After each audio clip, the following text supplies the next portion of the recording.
حضرت علامہ الشاہ مفتی محمد آفاق احمد صاحب رحمۃ اللہ علیہ نقشبندی مجددی. حضرات، انسان کے پاس علم چاہے کتنا ہو،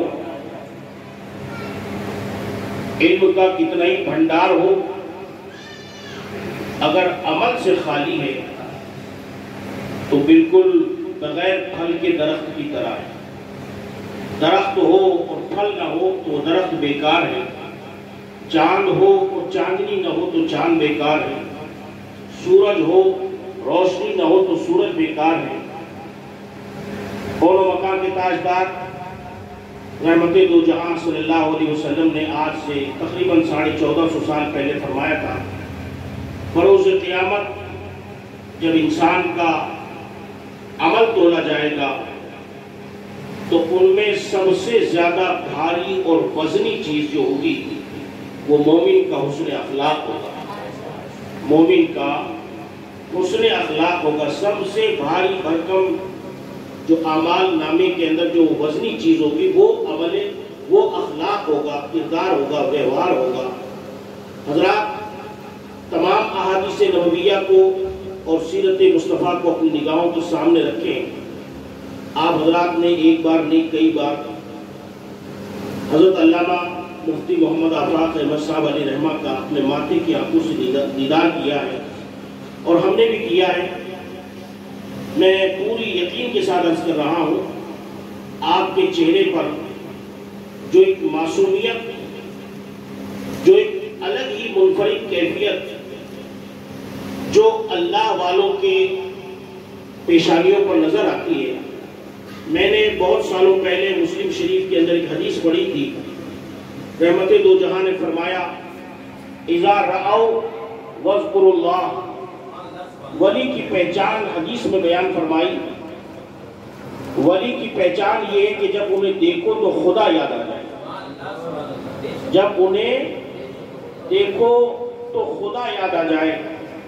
بلا تمثیل، بلا تشبیہ، حضور بحر العرفان علیہ رحمت و رضوان، آپ فروخ آباد کے کسی گاؤں کے آپ باشندے ہیں، مگر جب آپ نے ترک سکونت فرما کر قنوج کو اپنا مسکن بنایا، جہاں تک میرا مطالعہ اور میری معلومات ہے،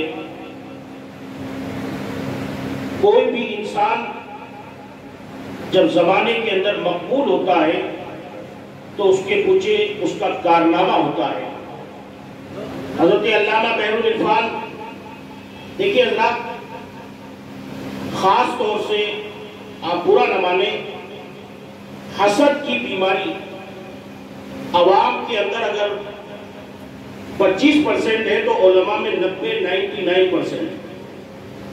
علماء کسی کو اپنا مقتدی ماننے میں، اپنا پیشوا ماننے میں بہت ٹائم لگتا ہے. کوئی نہیں چاہتا کہ میں صف اول کے اندر آ جاؤں، لیکن حضرات، جسے رب مقبولیت عطا فرمائے. ایک مرتبہ آپ جب قنوج کے اندر تشریف فرما ہوئے، یو پی کے قنوج میں،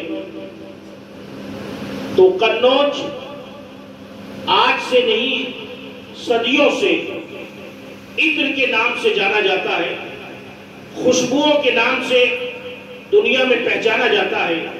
لیکن ایک اللہ کے نیک بندے کے قدم جب وہاں پہنچے، ایک مرد قلندر نے جب اس زمین کو اپنے قدم سے نوازا، تو شہر قنوج خوشبوؤں کا نگر تو تھا ہی، لیکن یہاں عشق مصطفیٰ کی خوشبو کا سمندر بن گیا، اس لیے کہ ایک اللہ والا وہاں جلوہ فرما ہو گیا. اور پھر کیوں نہ ہو، کس سلسلے کا فیضان انہیں حاصل ہوا.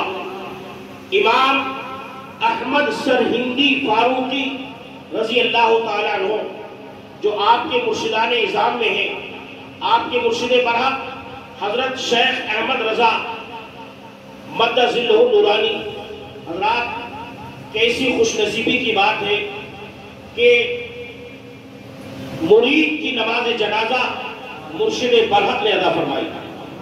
شیخ احمد رضا کی فیضان نظر کا نام مفتی آفاق ہے، امام احمد سرہندی کی فیضان و کرم کے مجموعے کا نام حضرت بحر العرفان ہے۔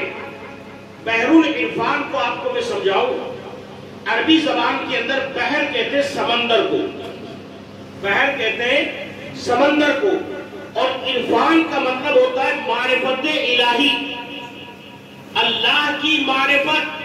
یہ اللہ کے نیک بندوں کو حاصل ہوتی ہے جب بندہ شریعت کی راہوں پہ چل کر طریقت کی منازل کو طے کرتے ہوئے حقیقت و معرفت کی منزلوں میں جب گم ہو جاتا ہے تو حضرات محترم یہ معرفت کی منزل نصیب ہوا کرتی ہے۔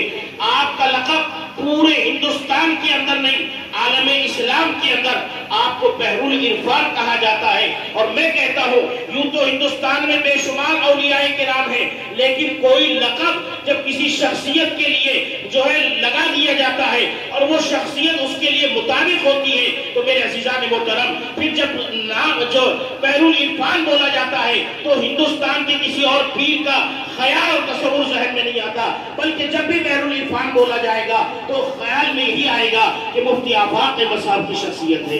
میرے عزیزان محترم تاج الشریعہ سرکار اعلیٰ حضرت کے پر پوتے اور مفتی اعظم ان کے سگے نواسے، لیکن آپ کا لقب سارے جہان میں تاج الشریعہ مشہور ہوا۔ آج تاج الشریعہ بولو تو ذہن جائے گا مفتی اختر رضا کی طرف، آپ اعلیٰ حضرت بولو ذہن جائے گا امام احمد رضا کی طرف، آپ مفتی اعظم ہند بولو آپ کا ذہن فوراً جائے گا مصطفیٰ رضا خان علیہ رحمہ تاجدار اہل سنت کی طرف، آپ حجت الاسلام بولو گے آپ کا ذہن فوراً جائے گا حضرت حامد رضا کی طرف۔ میرے عزیزان محترم اسی طرح ہندوستان کے اندر بہت ساری ایسی شخصیتیں ہیں، صدر الافاضل ہیں، صدر جائے گا حضرت حامد رضا کی طرف۔ میرے عزیزان محترم اسی طرح ہندوستان کے اندر بہت ساری ایسی شخصیتیں ہیں، صدر الافاضل ہیں، صدر الشریعہ ہیں، شیر بے شیر اہل سنت ہے، مجاہد ملت۔ ویسے معنی دیکھا جائے تو ملت کے لیے کوشش کرنے والا، ملت کے لیے جہاد کرنے والا، لیکن حضرات محترم جب بھی مجاہد ملت بولا جائے گا تو ذہن فوراً رئیس اڑیسہ کی طرف جاتا ہوا نظر آئے گا۔ حضرات اسی طرح بحر العرفان حضرت علامہ مفتی آفاق احمد صاحب علیہ رحمت و رضوان ایک مرتبہ قنوج کے اندر جب آپ کے دارالعلوم کا تعمیری کام چل رہا تھا، حضرات میں نے ابھی پہلے ہی کہا تھا کہ انسان کے پاس علم چاہے سمندر ہو لیکن عمل اگر زیرو ہو تو وہ آدمی کسی کام کا نہیں ہے۔ حضرات حضور بحر العرفان علیہ رحمہ کے بارے میں جہاں تک میں نے سنا ہے آپ کے مدرسے میں تعمیری کام چل رہا تھا اور ایک ٹرک بھر کے اینٹوں کا آیا اور گرمی کی شدت پڑ رہی تھی، جھلستی ہوئی گرمی تھی۔ حضور بحر العرفان کو جب معلوم ہوا کہ میرے مدرسے میں ایک ٹرک جو ہے اینٹوں کا آیا ہوا ہے تو گرمی کی دوپہری میں مئی جون کی گرمی کے اندر آپ سر کے اوپر وہی امامہ باندھے ہوئے، اسی انداز میں وہی لباس، وہی امامہ، وہی شان و شوکت، اس کے ساتھ آپ اپنے کمرے سے نکلے اور نکلنے کے بعد جہاں اینٹوں کا ڈھیر رکھا ہوا تھا وہاں اینٹیں آپ نے جمائی اور اپنے سر کے اوپر رکھ کر آپ مدرسے کی طرف لانے لگے۔ حضرات آپ دیکھیے گا یہ آپ سوچ رہے ہوں گے کیا بات ہے، مدرسہ ان کا تھا، جامعہ ان کا تھا، اگر انہوں نے اپنے ہاتھوں سے کام کیا تو کیا بڑی بات ہے۔ حضرات آپ کی نظر مفتی آفاق کے عمل کی طرف ہے، لیکن میں اس کو آج سے 1400 سال پہلے جب مسجد نبوی شریف کی تعمیر ہو رہی تھی تو کوئی اور نہیں، ابو بکر صدیق اگر اینٹ اٹھائے تو کوئی بات نہیں، عمر فاروق اٹھائے تو کوئی بات نہیں، عثمان غنی اٹھائے تو کوئی بات نہیں، شیر خدا اٹھائے تو کوئی بات نہیں،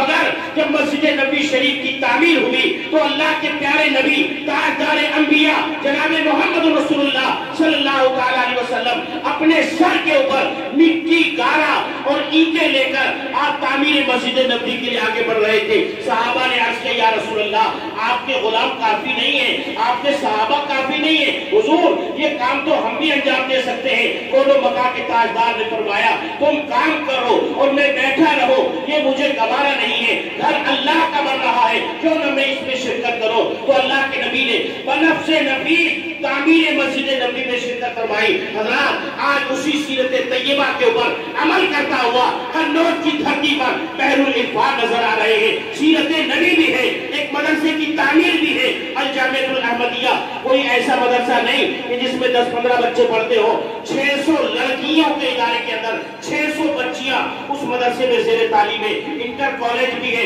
سرین پبلک اسکول بھی ہے, اور بے شمار آپ نے جو ہے دین اسلام کے فروغ کے لیے, سنیت کے عروج و ارتقاء کے لیے آپ نے جو قربانیاں پیش کی ہے وہ ریب کی دنیا تک جو ہے یاد کی جائے گی. حضرات انسان چلا جاتا ہے مگر اس کا کارنامہ قیامت تک زندہ رہتا ہے. حضور حافظ ملت علی رحمہ, ایک سیکنڈ کے لیے آپ کی توجہ چاہوں گا. صدر الشریعہ ابھی 2 ذی القعدہ کو جن کے وصال کی تاریخ گزری, علامہ امجد علی اعظمی رحمۃ اللہ تعالیٰ نے مصنف بہار شریعت, وہ اجمیر شریف کے اندر تھے, معینیہ عثمانیہ کے اندر. کسی زمانے میں معینیہ عثمانیہ بہت عالی شان ادارہ تھا, تعلیمی معیار اتنا زبردست تھا کہ اسی ادارے سے کبھی مفتی جو ہے سید العلماء پڑھ کر کے فارغ ہوئے, بڑے بڑے اکابر علماء جو ہے معینیہ عثمانیہ سے فارغ ہوئے. صدر الشریعہ صدر مدرس تھے, اور اس مدرسے کے اندر آپ پڑھا رہے تھے, مدرس تھے. حضرات آپ نے ایک خط لکھا. اس زمانے میں پوسٹ کارڈ چلتا تھا 15 پیسے کا. پوسٹ کارڈ لکھا, اس کو لکھا مراد آباد کی سرزمین کے اوپر ایک شخصیت تھی جن کا نام عبدالعزیز محدث مراد آبادی, جن کو دنیا حافظ ملت کے لقب سے یاد کرتی ہے. حافظ ملت, یہ بڑے بڑے ہیں, ہمالیہ کے برابر ان کا قد ہے, مگر ان کا لقب حافظ ملت ہے. صدر الشریعہ نے خط لکھا, عبدالعزیز تیار ہو جاؤ. کہا حضور کہاں کے لیے؟ کہا مبارک پور کے لیے, رخت سفر مانگ لو, تیار ہو جاؤ, اور اس ادارے کو وہاں جا کر تدریس پڑھانے کا کام انجام دو. صدر الشریعہ نے خط لکھا. حافظ ملت نے اپنے استاذ محترم کے سامنے منت سماجت کی, اس لیے کہ آپ اجمیر شریف سے فارغ ہو کر اپنے گھر میں کھیتی باڑی میں لگ گئے تھے. کھیتی باڑی میں آپ لگ گئے تھے, تو آپ نے سوچا کہ اب یہ گھر کا کام چھوڑنا اور پھر والدین کو چھوڑنا. دیکھیے حضرات, جو علم حاصل کر لیتا تو اس کے دل میں ماں باپ کی کتنی قدر و اہمیت ہوتی ہے. آپ نے فرمایا کہ حضور والدین بھی اکیلے ہیں, گھر میں کوئی کام کرنے والا نہیں, تو میں نے کھیتی باڑی کا کام شروع کر دیا ہے. اور ایک جملہ حافظ ملت نے لکھا کہ حضرت ملازمت کا کوئی ارادہ میرا نہیں. کیا لکھا؟ ملازمت. ملازمت کا مطلب ہوتا ہے نوکری, نوکری کرنے کا کوئی ارادہ نہیں, میں گھر کی کھیتی باڑی میں مصروف ہوں. حضور صدر الشریعہ علی رحمہ نے دوبارہ تاکیداً خط لکھا اور فرمایا عبدالعزیز میں نے ملازمت کی نہیں بولا ہے, میں نے خدمت دین کے لیے بولا ہے. چھوڑو کھیتی باڑی اور چلو مبارک پور. حضور حافظ ملت علی رحمہ مبارک پور پہنچے. اس زمانے میں کویلو کا مدرسہ تھا, کھپڑے کا. کیلو کے مدرسے میں چند 10-15-20 بچے پڑھنے آتے تھے, ان کو حافظ ملت درس دیتے. پڑھاتے پڑھاتے آپ کے پڑھانے کا لہجہ, آپ کا انداز, ارے یار جن کا شاگرد محدث کبیر بن جائے, جن کا شاگرد جو ہے بحر العلوم مفتی عبد المنان اعظمی بن جائے, جنہوں نے ایسے ایسے گوہر نایاب ہندوستان کو دیے, وہ حافظ ملت جب پڑھانے لگے درسگاہ میں بیٹھے تو ان کے انداز اور لہجے کی بنیاد پر بچوں کی تعداد بڑھنے لگی, اتنی بڑی کہ وہ مدرسہ چھوٹا پڑ گیا. میں مختصر بتاتا ہوں کہ مدرسہ تھا دارالعلوم بن گیا, دارالعلوم تھا جامعہ بن گیا, یونیورسٹی بن گیا. آج پورے ہندوستان کی عزت اور آبرو سنیت کے نام پر اگر کوئی ہے تو حافظ ملت کا جامعۃ الاشرفیہ ہے. جہاں سے پڑھنے والا کوئی عبید اللہ اعظمی بنتا ہے, کوئی قمر السما اعظمی بنتا ہے, کوئی اپنے آج ہندوستان کے اندر جتنے خطبہ, جتنے مقرر, جتنے شعراء, جتنے محدث, جتنے مفسر, جتنے اداروں کے شیخ الحدیث ہیں, یا تو اشرفیہ کے شاگرد ہیں یا اشرفیہ کے استادوں کے شاگرد ہیں. کتنے لال و گوہر جس نے پیدا کیے, حافظ دین و ملت پہ لاکھوں سلام. حضرات حضور خیر العرفان علیہ رحمت و رضوان نے اپنی زندگی کا عظیم الشان کارنامہ خدمت دین کو اپنایا. ہزاروں تشنگان معرفت کو آپ نے اپنے دامن سے لے کر سلسلے نقشبندیات کی خیرات عطا فرمائی. حضور آپ سلسلے نقشبندیات کے اندر آپ کو بیعت و اجازت دی، خلافت دی، آپ نے نقشبندی سلسلے کو فروغ دیا. میں اللہ رب العزت کی بارگاہ میں دعا کرتا ہوں کہ مولا تعالیٰ